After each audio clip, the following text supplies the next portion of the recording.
on the morning of October 31st, rain has finally stopped in Hue City, allowing residents to begin cleaning up and returning to their daily routines. One of the hardest hit areas is Dongba Market, a 125-year-old landmark and the city's largest traditional market. Now here's our quick update from reporter Hai Nam at the scene. I'm standing at Dongba Market, the largest and oldest traditional market here in Hue City. This place is also a favorite destination for tourists. But after days underwater, it looks devastated. And for many local vendors, even cleaning up is a real struggle now. After nearly a week of record flooding, Dongba Market, located by the Hue River, has suffered severe damage. All ground floor stores were submerged for days, destroying almost all essential goods, from rice, fish sauce, and salt to vegetables and clothing.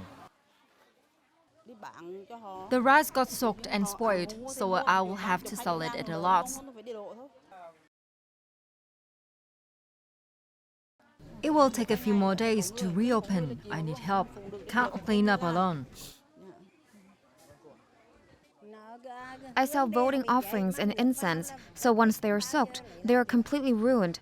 I had to throw everything away. Nothing could be salvaged. As of this morning, the market floor remains covered in mud and power has yet to be restored. Vendors say it will take 4 to 5 more days to finish cleaning and restocking.